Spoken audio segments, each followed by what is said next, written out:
everyone, you're watching our Sports Impact and this is your host Nourish Khan.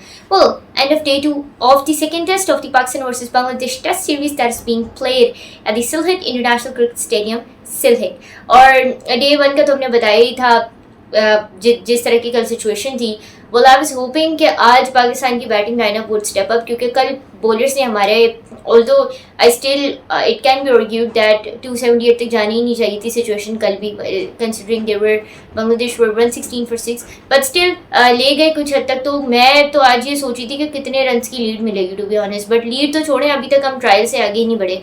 तो anyways end of day 2 situation ये है कि 150 plus runs की lead Bangladesh को अभी तक है और पाकिस्तान का बैटिंग ऑर्डर कोलैप्स नहीं बल्कि बुरी तरह कोलैप्स किया. बाबर आजम के अलावा कोई ऐसा प्लेयर नहीं था जिसने 50 भी बनाई हो. बट देखिए बात वही होती है कि आप सिचुएशन अवेयरनेस आपके अंदर होती है. Azan Awais and Abdullah Fazal could not play that magical innings that they did in first test, but I am not gonna blame them इतना ज़्यादा क्योंकि उनकी they are their debutants right. वो पिछले टेस्ट में दे वर डेब्यूटेंट्स और उनकी पहली सीरीज़ है इंटरनेशनल सीरीज़, तो you can be too hard in them. I think more responsibility lies on the seniors, so called seniors जो जिन्होंने इतने सारे इंटरनेशनल मैचेस खेले हुए हैं, जिनको एक्सपीरियंस है. I mean and while I talk about this, I was in awe of how Bangladesh utilized their bowling और जिस तरीके से पूरा एक मैं कहूँगी ट्रांजिशन किया था, स्पेशली शांटो की कैप्टनसी की जितनी आप तारीफ़ करें उतना कम है.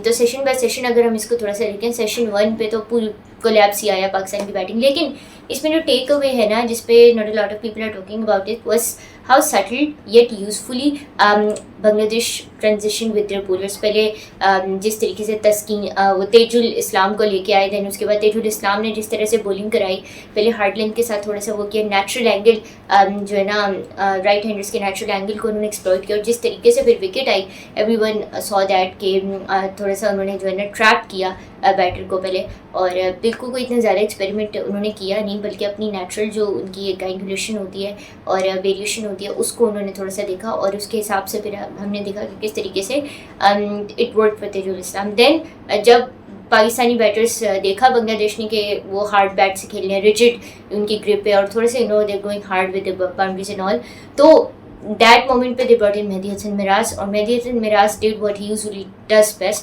which is adapting to alien situations. और एलियन सिचुएशन तो मैं नहीं कहूँगी बट पाकिस्तान के लिए रिलेटिवली थी. उन्होंने पहले पाकिस्तान को कंफर्ट जोन में आने दिया एंड देन कंफर्ट जोन में आने के बाद कंफ्यूज किया, इस तरह से कंफ्यूज किया कि पाकिस्तानी बैटर्स वर थिंकिंग कि ये इतना सिंपल क्यों हो रही है bowling. And then right at that point he incorporated the most versatile delivery I had ever scene.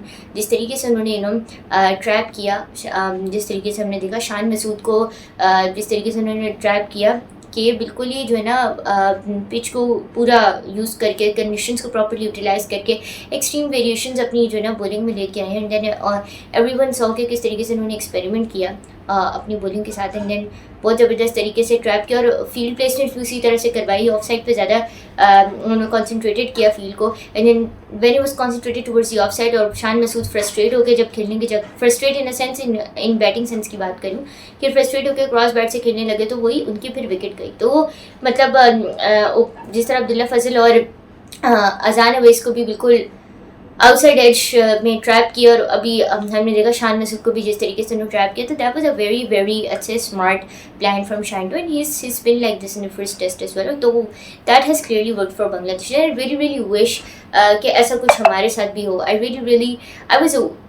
Was hopping कि इस टेस्ट में कुछ डिफरेंट होगा बट अलास चेंजेस तो हैं, इंप्रूवमेंट तो है बट वैसी नहीं है जो होनी चाहिए थी कंसिडरिंग कि आपकी WTC पे इस वक्त कितनी बुरी सिचुएशन है.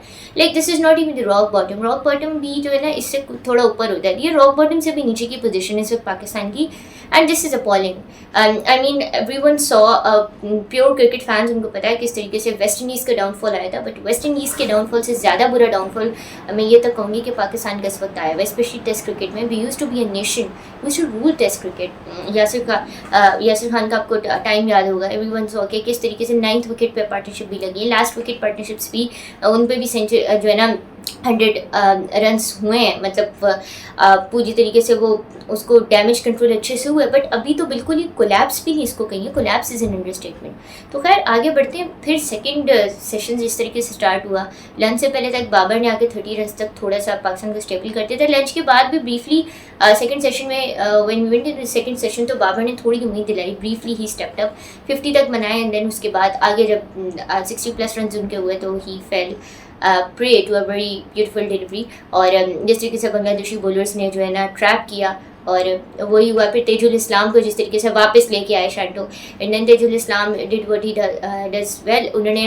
और जो मुझे सबसे अच्छी बात ही लगी कि किस तरीके से उन्होंने अपनी जो है ना एक तो आर्म मूवमेंट को इनकॉर्पोरेट किया, और टर्न्स स्पेशली मोहम्मद रिजवान की विकेट थी ना, दैट वाज मेरे नज़दीक that was the stand out wicket of the entire day Taijul Islam की तरफ से।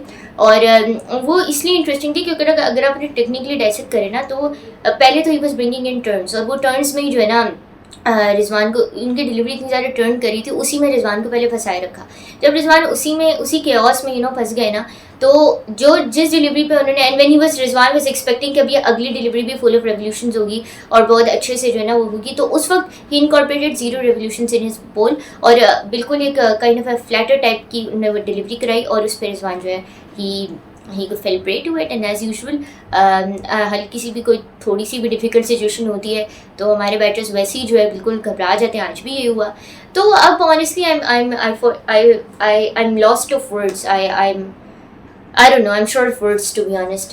I'm lost at this point of time कि मैं इसको किस तरह जो है ना समराइज करूँ, किस तरीके से इसको इस मुहिम को डिस्क्राइब कर सकूँ। I'm short of words because it's chaos, it's anarchy, और बहुत कुछ है यहाँ पे। I'm lost to be honest. I'm short of words कि इसको मैं किस तरीके से जो है ना एक्सप्लेन कर सकूँ।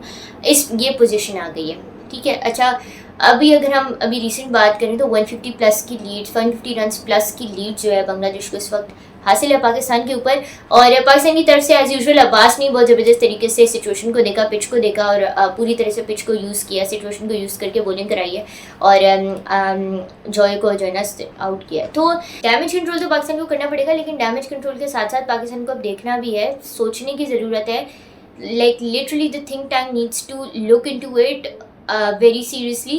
और प्लीज़ क्रिकेट को कमर्शलाइज तो आप करिए, कमर्शलाइज तो हो ही गया ये गेम, लेकिन जो थोड़ा बहुत क्रिकेट का एलिमेंट, प्योर क्रिकेट से जो लोगों को जॉय मिलता है ना, खुदारा उसको ख़त्म ना करें, क्योंकि as a nation we are already going through a lot, ठीक है, in terms of economy, in terms of everything, ठीक है। The last thing that we would wanna witness as cricket fans would be I'd say the devastating, the drastic downfall of a game that has defined us for a long period of time. So इसको देखने की ज़रूरत है, and I really hope that कल का day I hope कि Pakistani bowlers जो हैं वो देख सकें जिस तरीके से आज Shan should learn a thing or two from Shanto on how to captain a team.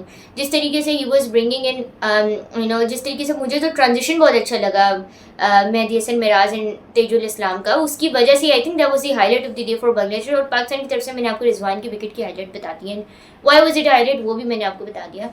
So I guess that is it from the video today, from the review today, and I really hope that Pakistani bowlers do not do what they did in the first test. Well, considering Khurram Shahzad, I have my hopes high, and I really hope that they live up to the expectations.